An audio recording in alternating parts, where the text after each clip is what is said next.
Hello, and welcome to the First Unitarian Church of Pittsburgh. It is Sunday, July 24th of 2022. I am Reverend Kate Walker, and I am so honored to serve as the minister of this beloved community. We have a very special pre-recorded worship service today, offered by the Unitarian Universalist Association, and featuring President Reverend Susan Frederick Gray.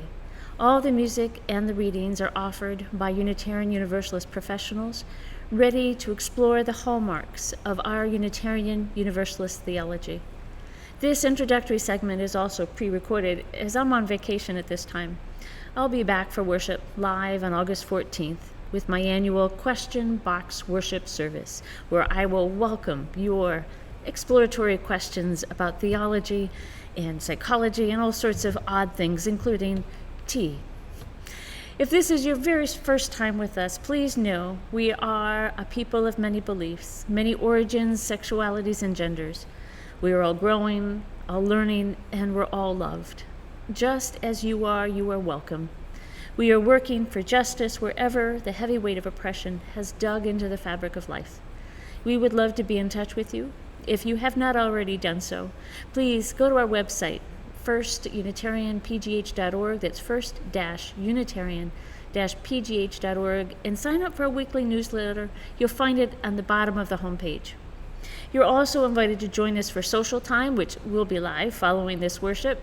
Just send us an email for the Zoom link. The email is firstunitarianpittsburgh, all one word, @gmail.com.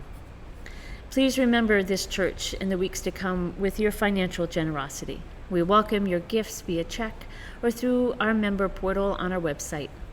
Please go to our website, find out how to donate either by check or through our member portal.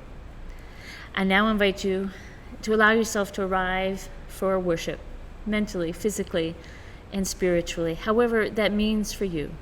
Take a deep breath. Let go of the need to be anywhere else. Find yourself connected to other Unitarian Universalists across this country on this beautiful day in July, or whatever time you happen to be watching this worship service. Know that this worship service is offered specially for you in special presentation. Enjoy, and we'll see you soon, my friends. Be well.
You are a miracle in motion. I greet you with wonder. In a world which seeks to own your joy and your imagination, you have chosen to be free every day as a practice. I can never know the struggles you went through to get here, but I know you have swum upstream, and at times it has been lonely. I want you to know I honor the choices you made in solitude, and I honor the work you have done to belong. I honor your commitment to that which is larger than yourself, and your journey to love the particular container of life that is you. You are enough. Your work is enough. You are needed. Your work is sacred. You are here, and I am grateful.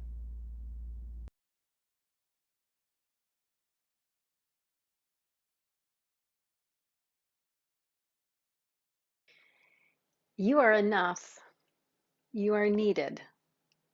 You are here, and I am grateful. If you are experiencing this worship service in community, I invite you to greet one another using one of those phrases or a similar phrase. You might be opening up the chat and chatting it to the whole group or to someone you know. You might be leaving it in the comments. If you are sitting on your couch with someone, you might turn and say this to them. You are enough. You are needed. You are here, and I am grateful.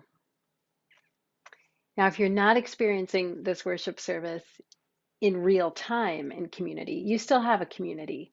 So feel free to pick up your phone and text someone these words or DM someone these words. Pick anyone who you want to say these words to. You are enough, or you are needed, or you are here and I am grateful. And if it's you who needs most to receive these words, say them silently to yourself or imagine all of us saying them to you. You are enough. You are needed. You are here, and we are grateful. Please greet one another.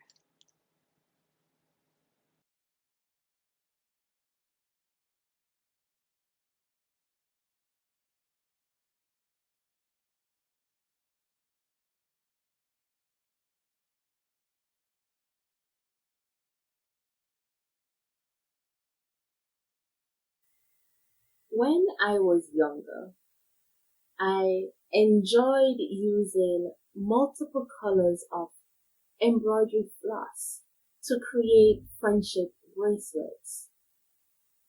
Remembering the act of pulling each string into the other reminds me of the relationships we build together in our congregations and our wider association.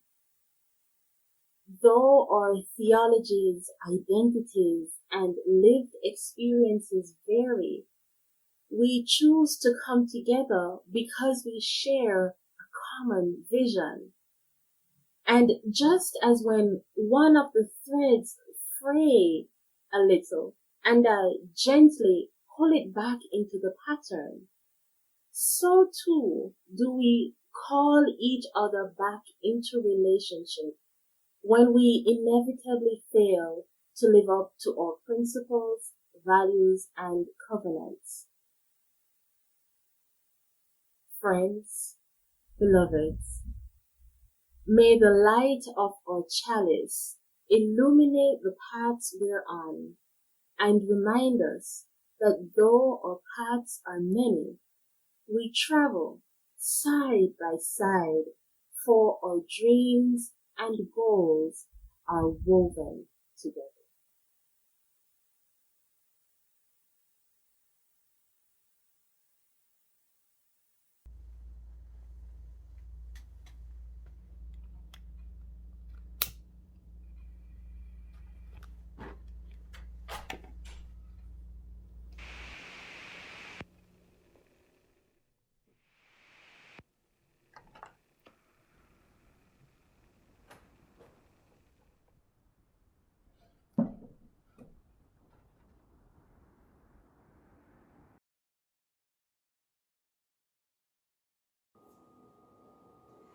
We're all connected, bird, cloud, and tree.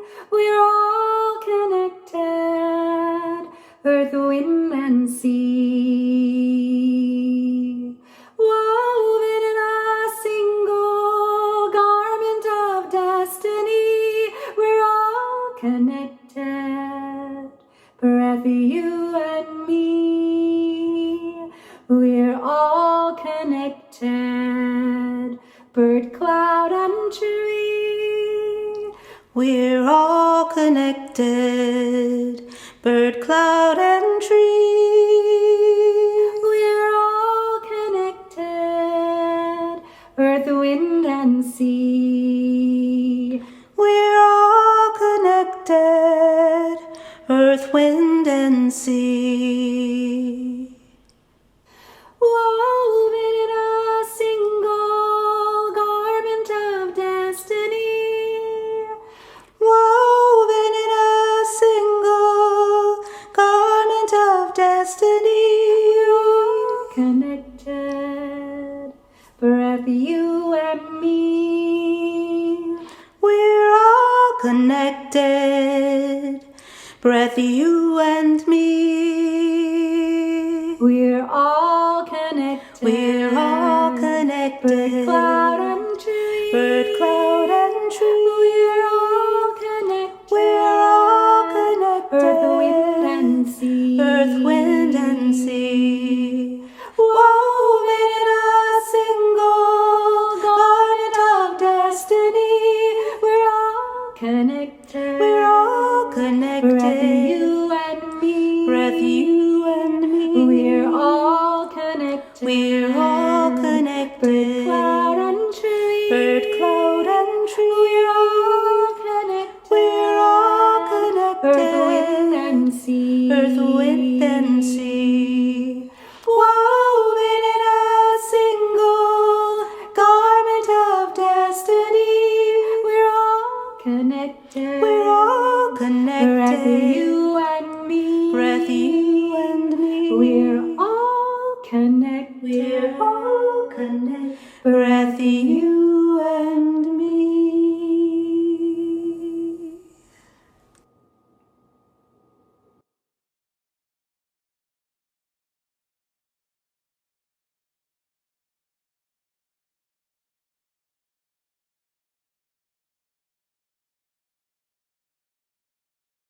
Hi. So, Sage. In Unitarian Universalism, we talk about how we are all connected.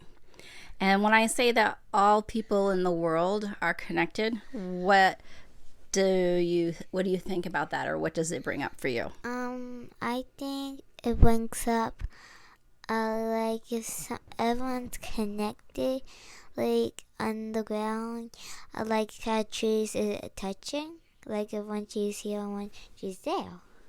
Right. So even though we can't tell that the roots of trees are touching, they're still touching and they're still connected. And so that reminds you of how people are all connected? Yeah. And then what are some ways in which we are all connected? Can you give me like an example? Like if we're best friends or family. So best friends and families can be connected. Yeah, what about what I do can impact other people, right? So if I'm in a classroom and I sneeze, achoo, but I don't cover my nose or my mouth with my elbow, what can happen to my friends in the classroom? They can get germs. Yeah, they can get my germs. So even though I say, no, I'm okay, I don't need a tissue, I don't need to cover my mouth, what should I do? You should cover your mouth even though you don't want to. Right, because what I do can impact other people because we are all connected. Awesome. Thank you. Bye. So Bradshaw, in Unitarian Universalism, we often talk about this interconnected web in which we are all a part of. Can you kind of share with me your thoughts on the interconnectedness of all of us during this time in history?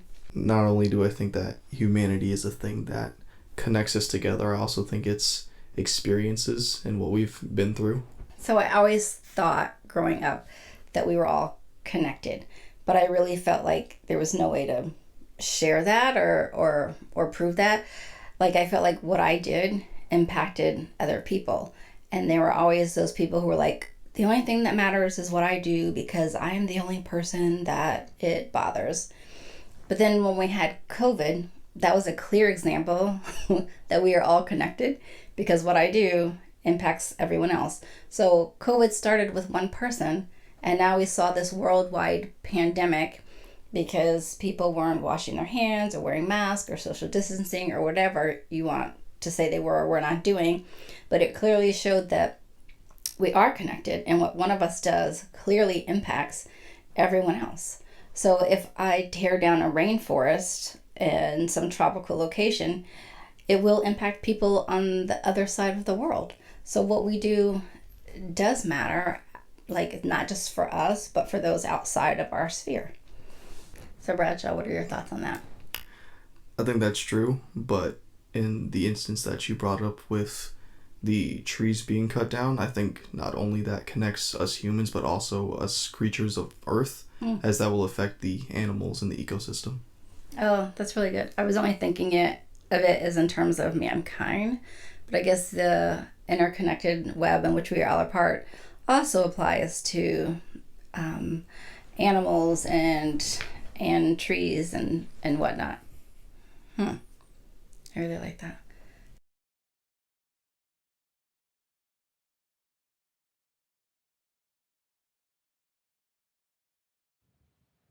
A beautiful quilt hangs on the wall in my home office, where I now spend so much of my time, including taping many of my recordings. It was made by Unitarian Universalist Jennifer Centric, then a member of the First UU Church of Youngstown, Ohio, where I served as minister. I hung it up early in the pandemic when I realized that little office would be the place where I would spend most of my days. The quilt brings me joy. The cacophony of rainbow colors signify welcome and inclusion. Each triangle brings its own bright beauty, a celebration of the individuality of each person.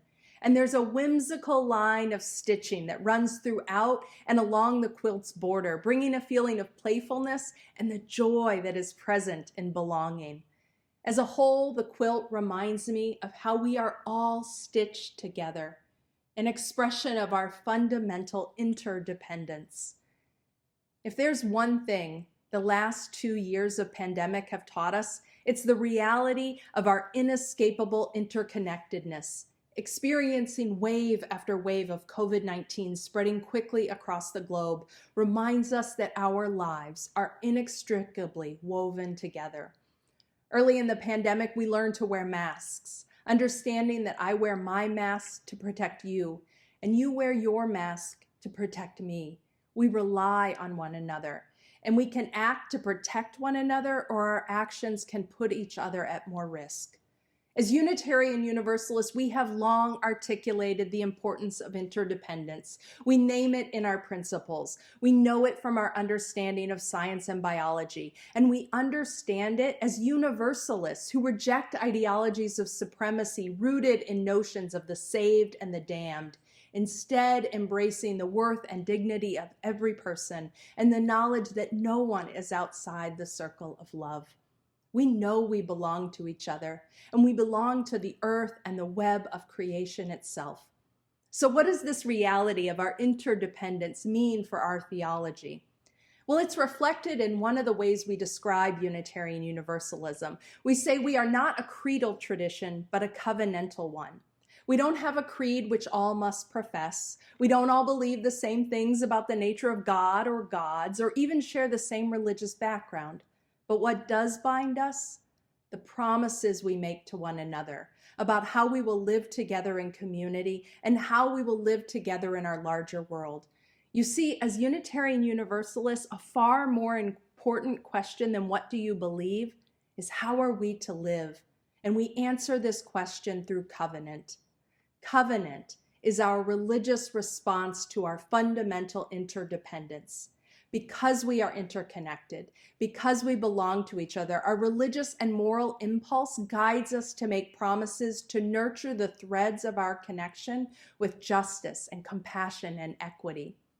Now, early formulations of covenant were understood as among believers with their God.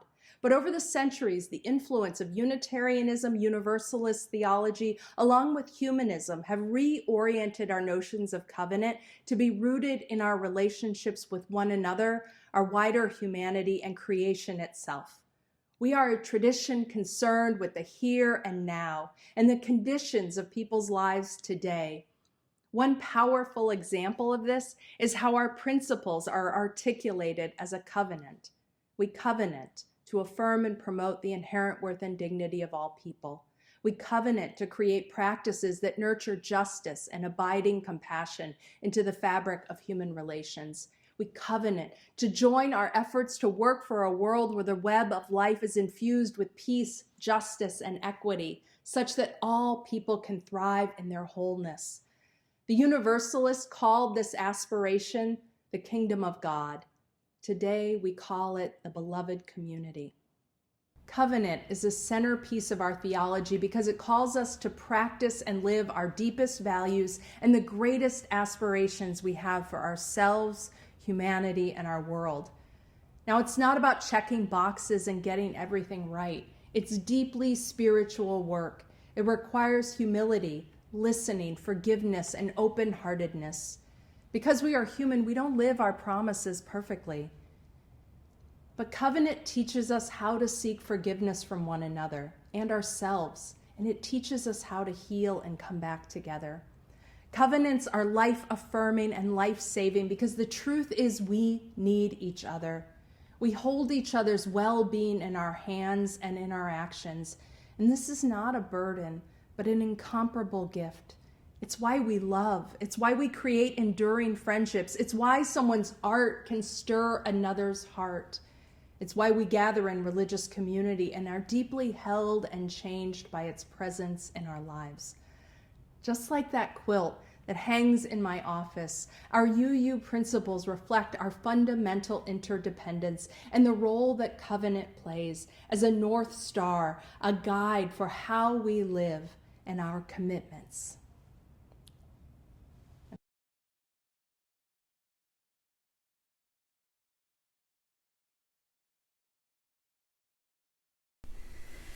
So, Sage, you asked earlier what it meant to be in covenant with someone. And a covenant is like an agreement, like how we want to be with each other. So what's an agreement you could make with like a friend? We be nice to each other and try our best. So be nice to each other and try your best? Yeah. And what about what's an agreement or a way you want to be with your family? I want to love them and get things on their birthday.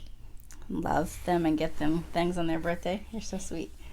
So what happens if someone like breaks the covenant? What happens if you and your friends agree that you're going to be nice to each other and you're going to have nice words with each other, and then one of you doesn't have nice words with each other? Then what happens? How do we come back into covenant or come back into agreement? You can say I didn't like it. That can you please take it back? Okay, so you can ask them to take their words back. Okay. Or we can also ask them, hey, what you said hurt me. Can you be more mindful next time about the words that you use? Huh? Okay. So it's not always easy, right? When we make an agreement with someone to keep it. Do you agree with that, or you think it's always easy? Sometimes. Yeah, sometimes. Yeah, so when you were younger, one of the things I said to you is that I would agree and covenant with you to use a nice voice, right? And not yell when I'm upset. But the other day, I was really upset because I was having a hard day. And I went to say something to your brother and sister. And instead of just saying it, Mommy yelled. Was that nice of me? No. No, right? Because I had agreed, right, to use a nice voice. And I yelled. But after I sat and I thought about it, I came back to them and I said, you know what? I'm sorry. Mommy agreed to use a nice voice with you, and I didn't do that. So I broke my covenant with them, right? Yeah. So I apologized and explained that I was having a rough day, but that was not a good reason for me to break covenant with them. And we talked about it, and I apologized, and I said I'm going to try moving forward to use my nicer voice, right? Yeah. Do you think that was good? Uh-huh. And how do you think they felt? I think they felt proud of the mommy. They were proud of their mommy? Yeah. Yeah. And so they said, I'm glad that you recognized and you came to us and you said something about the way you were behaving. But sometimes we don't always notice that we've broken covenant, right? So maybe I came and I'm yelling at you and screaming at you, but then I don't ever come back and apologize. Then what happens? You break the covenant. I broke the covenant. But so could you say something to me about breaking the covenant? Yeah. What could you say to me? I say you broke the covenant. Can you please fix it? Okay, so you can tell me I broke the covenant and can I please fix it? And how in that case would I fix it? You might say sorry or sorry I yelled. I'll try to not do it. Oh, that's nice. I'd say sorry I yelled and I'm going to try in the future to not do that again. Yeah. Do you think it's good to have a covenant or an agreement with each other? Yeah. Why? Because if you break it, you learn from your mistakes. Because when you break covenant, you learn from your mistakes. Yeah. That's great advice, Sage. Thank you so much. Bradshaw, when we think about being in covenant with one another, what do you think of? I think of an agreement with peers that allows you to come to a better understanding of each other. So what happens if we break covenant? I know you had a situation with a friend where you all had an agreement about how you would treat others, and one of your friends deviated from that covenant. So how do we work on coming back into covenant with one another? I would talk to them, explain to them what they did wrong, try to come to an understanding and work together to figure out a solution. All right, so talking about it. And do you think that when we break covenant with one another that it is possible to come back into covenant with one another? I believe that it is possible. Not all the time, maybe. Some people seem to not want to go into a sort of agreement, but for the people who are willing to change for the better, then yes. Yeah, I agree. Like, everyone within that group or within that community must want to be in a covenantal relationship in order for it to be successful. But as you said, if everyone is in agreement with the covenant and works to, uphold the covenant and come back into covenant, then I think it's something that can be successful in a multitude of situations. Would you agree? Yeah.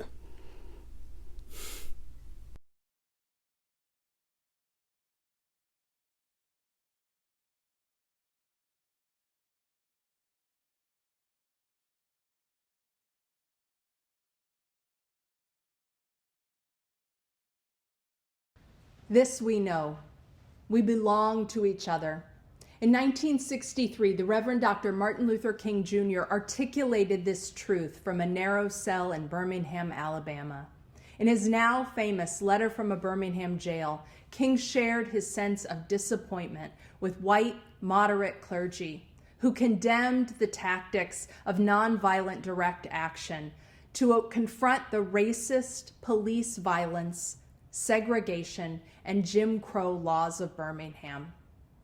In that letter, King called us all to a deeper knowing of our interdependence, writing, "We are caught in an inescapable network of mutuality, tied in a single garment of destiny.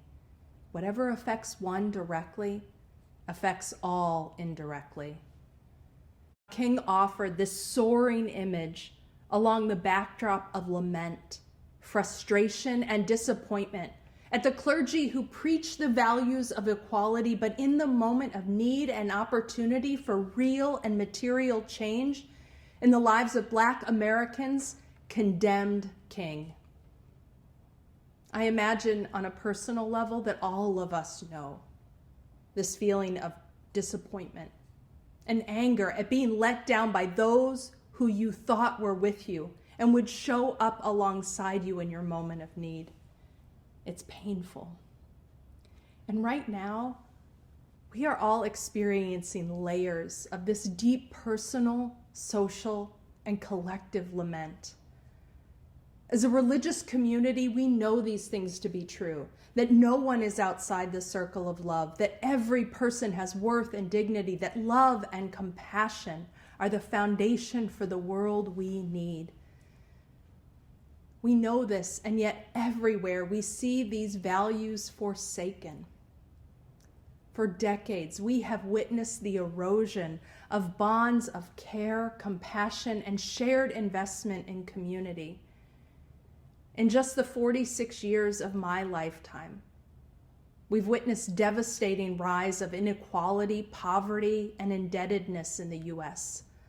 Alongside this has been the escalation of policing and mass incarceration and the criminalization of poverty.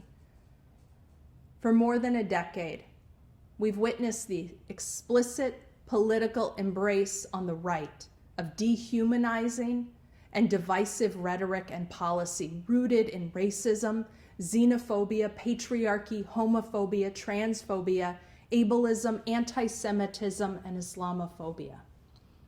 For years, we've experienced the growth of propaganda and disinformation. And now we are living with the direct impacts of this rhetorical and policy violence in the banning of books and the silencing of history, in the suppression of voting rights, in the caging of children, and in the vigilante violence and growing support of an authoritarian, anti-democratic, white supremacist movement in the United States. And it is against this backdrop in the US that the COVID-19 pandemic began. And repeatedly, we have lost ground as we've responded to this virus through individualism, capitalism, and nationalism. Whether it is the refusal to wear masks out of some distorted notion of individual freedom, or locking down borders in ways that betray racist assumptions, to treating essential workers as expendable, to failing repeatedly to put global vaccination ahead of profits, we continue to fail in our responsibilities to each other. We live in a web of interdependence, whether or not we wish it so. And suffering thrives where the bonds of our relationships are defined by exploitation and domination. In the US, the coronavirus has thrived along historic and systemic fissures of disparity and racism and poverty. Fissures that have long defiled our social bonds. The impacts of these choices is that this virus has taken nearly 1 million lives in the US and caused so much isolation, despair, and trauma for all of us, but especially for those who are already impacted by systemic inequity and oppression. The layers of trauma, the layers of lament are deep. And in our own UU community, we've seen this disparity. We have lost so many young Black leaders, not just to the pandemic, but to the stress of these times.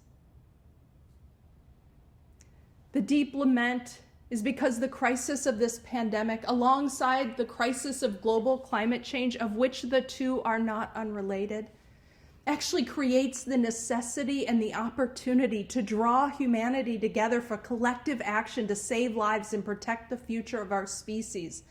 But again and again, we've chosen to double down on division, nationalism, profits, and a deadly status quo. Now, to be clear, I'm not pointing back to some golden day that never was. What we need is to chart a new way forward, rooted in covenant, rooted in an understanding of our fundamental belonging and our responsibilities to one another. King understood this when he reminded us that we are caught in an inescapable network of mutuality, tied in a single garment of destiny. Whatever affects one directly affects all indirectly. It is why it is so important to understand that the crises we face today are not just economic or political or social or even environmental. They are fundamentally spiritual and moral crises, reflective of the ways that the threads of connection that bind us have been defiled by greed and exploitation. And the tools we need to reweave these bonds are compassion, deep solidarity, mutuality, and care. These are defining times. It matters that we root ourselves in deep care for one another and a courageous commitment to the struggle for justice and thriving for everyone and for our shared future. After all, our religious communities are not social clubs. Our theology, our commitment to covenant is not an intellectual exercise. It is a call to a way of living and being. It is a call to action. This is no time for a casual faith, no time for a casual commitment to one another and the values of human dignity, justice, and compassion that we hold dear. And this is no time to go it alone. Practicing covenant reminds us that it is an act of faithfulness to continue showing up for and with one another. It is an act of faithfulness to continue to center care in how we live in the midst of division. This is a time where we need greater courage and greater solidarity and a deeper commitment to the well-being of all people and all communities. We need investments that address poverty, climate change, and that invest in democracy and in human flourishing. Whenever I hear King's words, that we are tied in a single garment of destiny, I imagine humanity as a collection of brilliant stars held together across the fabric of the expansive night sky, holding promise for what can be when we understand that we belong to each other and that we share responsibility for one another. I also remember our own Universalist forebears who believed in universal salvation, but also knew that hell was something that existed here in this life, fostered by systemic injustice. And our work as a people of faith is to love the hell out of this world, to join our efforts to work for a world where the web of life is infused with care, with peace, with justice, with compassion and equity, such that all people can thrive in their wholeness. May it be so. We're all connected, bird, cloud, and tree. We're all connected, earth, wind, and sea. Woven in a single garment of destiny, we're all connected, breath, you and me. We're all connected, bird, cloud, and tree. We're all connected, earth, wind, and sea. Woven in a single garment of destiny, we're all connected, breath, you and me. We're all connected, bird, cloud, and tree. We're all connected, earth, wind, and sea. Woven in a single garment of destiny, we're all connected, breath, you and me. We're all connected, bird, cloud, and tree. We're all connected, earth, wind, and sea. Woven in a single garment of destiny, we're all connected, breath, you and me. We're all connected, breath, you and me.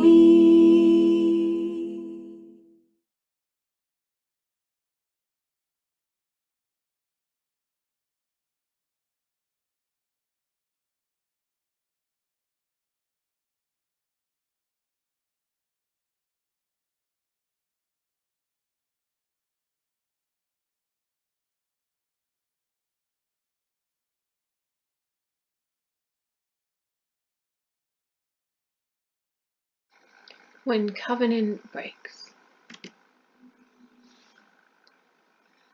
When covenant breaks, hope flickers, and doubt seeps in like floodwaters through the cracks in the basement. While the many return to the comforts of their congregation, we are left staring at the door that was slammed in our faces, wondering if we should walk back in and why. Our faith demands growth, demands inclusion of those who were never like us, whatever side of that us you fall on. But words can so easily be cast aside in the moment when they matter. Covenant is a promise that we will work together on a team we didn't choose, doing group work we like the idea of far more than the thing itself. It is the radical answer to a radical goal, at least on paper. For our faith does not give us answers for what to do when covenant breaks. When we see that some would rather cling to their patriarchy and their white supremacy, would make problem people of the whistleblowers and hateful radicals of those just asking for rights. Would pretend that the promises of covenant mean nothing unless the person is just like you. But then, standing in that cold with that door slammed in front of you, something shifts. Covenant is a promise between the people of this faith. But it is also a promise between ourself and our faith. And sometimes nothing takes more faith than staying.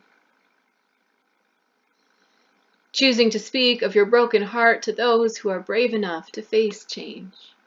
To stay in dialogue and have those hard conversations you never wanted to have. And choosing to be angry rather than walk away.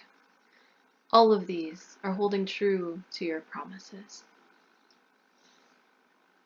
When covenant breaks, we are sent back to the beginning again, like a toddler on their time out to think about what just happened, or a minister on their sabbatical called to remember what we fell in love with in the first place.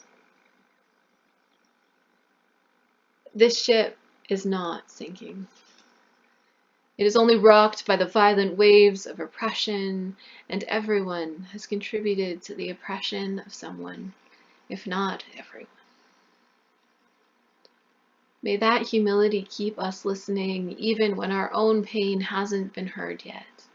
Even when our relationships are shattering like crystals falling to cold stone. Even when all you need is a hug and your community won't open its arms yet.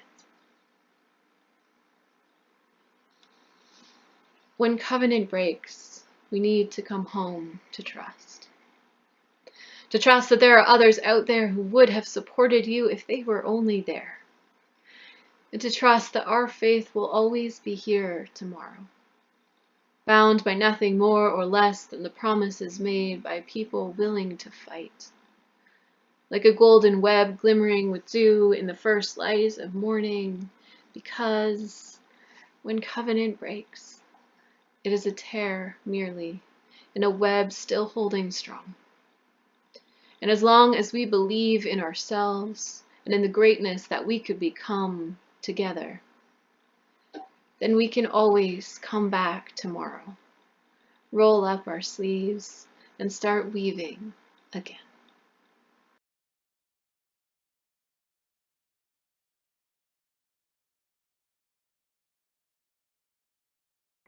When I invite you to hold silence with me, I'm not instructing you to hold still. In fact, you might rise in body or in spirit, or you might shift your position, whatever helps you turn your body and your heart into the most receptive vessels possible. It might even help if you want to hold something like a chalice so that its weight reminds us that even silence can be sacred. So if you find that your mind gets very, very restless, you might remember that one purpose of silence is to notice and observe. Another purpose could be to prepare ourselves for the singing and the prayer and the work ahead, to till that receptive ground. Another purpose might be just to take in everything that's been offered so far. And it might be easier knowing that we're doing it together. However you make yourself comfortable, please share some silence with me.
If you have found any gift in this brief silence, may we remember that those gifts are available to us, not just right now, but in the days ahead.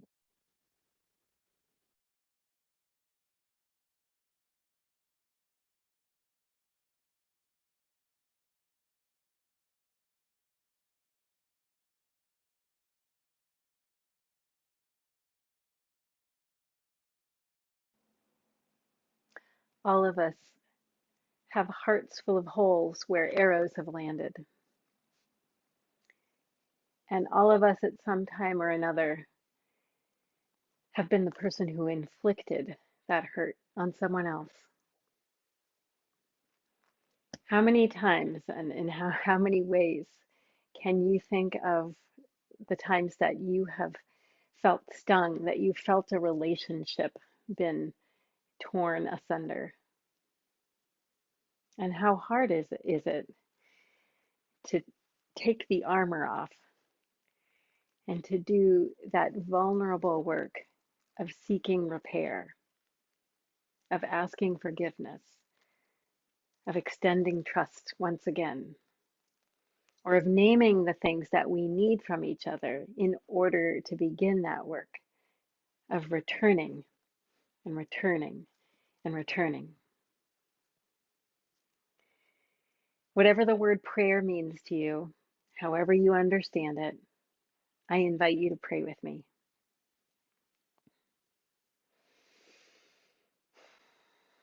Help us say yes, Spirit of loving mystery. Help us say yes, first to our own selves and to tending the wounds and the disappointments that have been inflicted on us for whatever reason. Yes to our worthiness. Yes to our hope in human relationship and returning to one another instead of turning away. For those of us who know that we have caused hurt, may we not be stuck in shame or in guilt, but may we loosen our own armor so that we can fully understand the hurt we've caused, seek ways to avoid those paths of wounding, and have the humility to want to try again in more loving ways.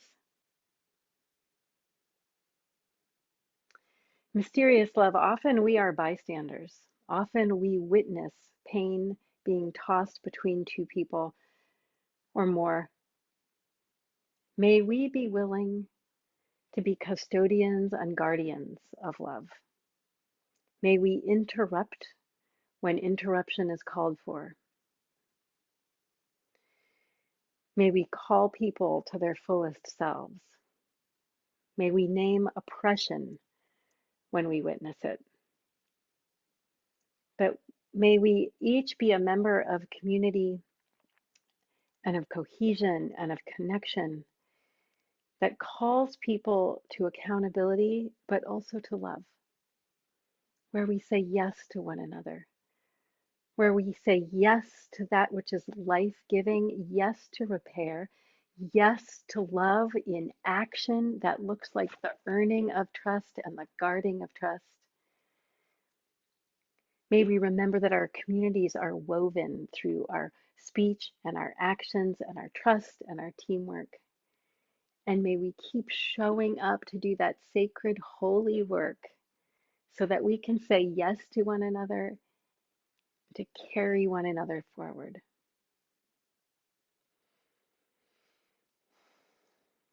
May it be so for our relationships that are virtual, that are in person, that are chosen, and the relationships that are part of the yes we said long ago to being part of Unitarian Universalist community. You say yes to us, love and life, and may we keep saying yes to one another as a means of saying yes back to you. May it be so.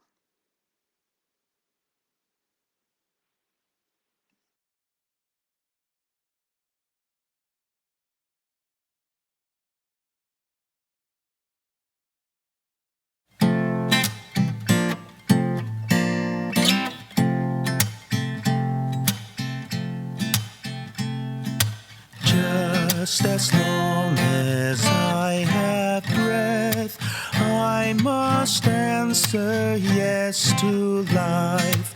Though with pain I made my way, still with hope I meet each day.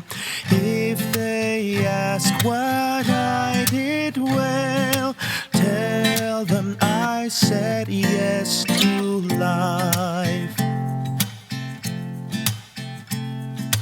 Just as long as vision lasts, I must answer yes to truth. In my dream and in my dark, always that elusive spark. If they ask what I did well, tell them I said yes to truth. Mientras late el corazón, debo decir sí al amor. Me dolió la decepción y aún así te di el perdón. Si preguntan qué hice bien, diles dijo sí al amor. Just as long as my heart beats, I must answer yes to love. Disappointment pierced me through, still I kept on loving you. If they ask what I did best, tell them I said yes to love.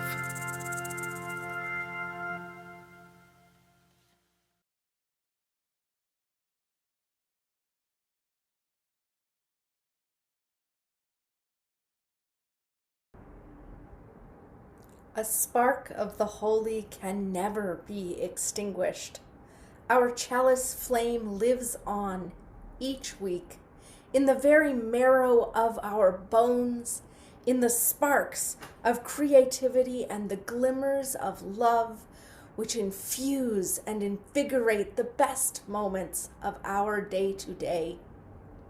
May we carry that light onward as we go forth as the symbol of our chosen faith, which recalls us to the sacred promises of our covenant as we close our sacred time and extinguish this physical chalice flame.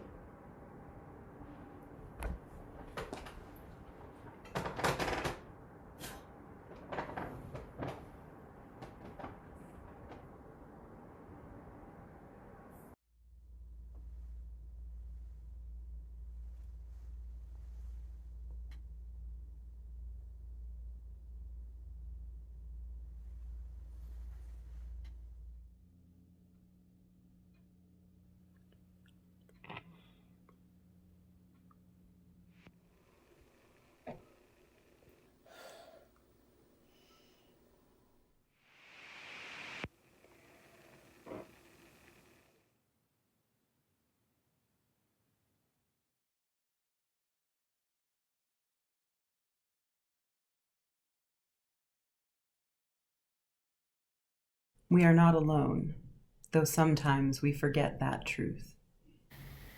We are woven into one cloth, one gorgeous blanket, designed for use, for comfort, to sustain, and to love.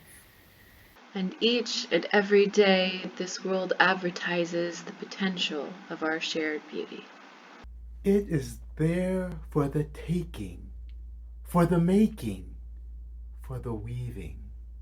In this moment, here together, we remember that we are the woven and also the weavers. Each of us rooted in generations and stretching towards the future. Held by communities and beholden to them. Seeking wholeness and sought by life's desire for itself. Loving the world and beloved so much more than we realize. Part of the web of the beautiful blanket of creation.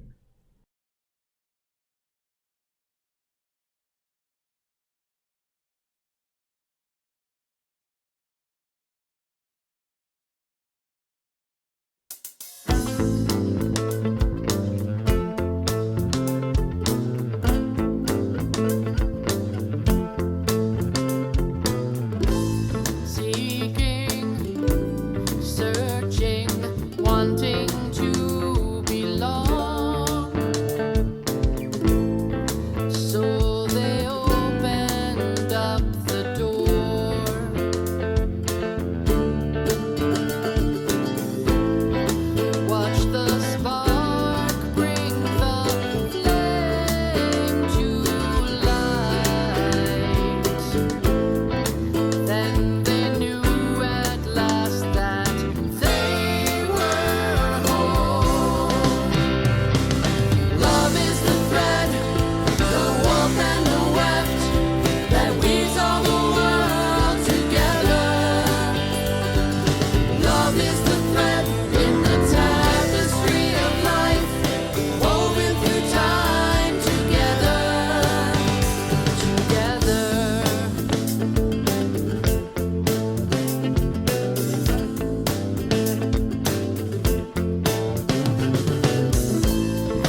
justice, truth, diversity.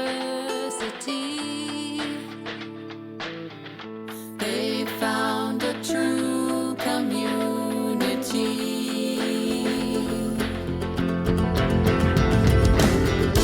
We sing together to lift our song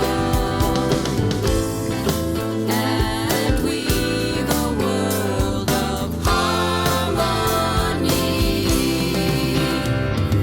Love is the thread, the warp and the weft that weaves all the world together.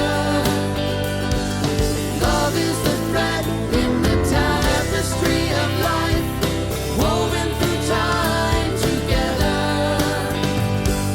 Love is the thread, the warp and the weft that weaves all the world together. Love is the thread in the tapestry of life, woven through time together. Together.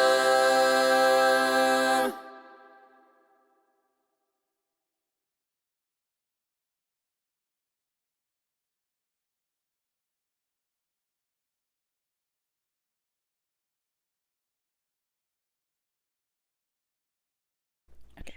No, I'm not like leverage. Get off of me. What do you mean leverage? Don't lean on me. Lean on Unless you're me. not strong. Okay, come on, let's do this stuff. Okay.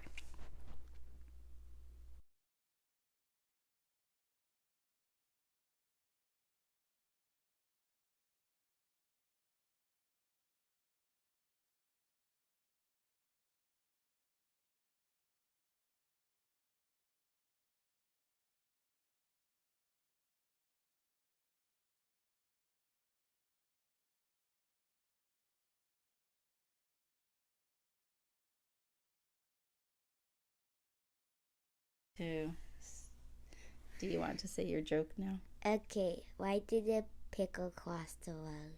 Why did the pickle cross the road? Because of the pickle. No idea what that. Because it's a pickle. Thank you, Sage.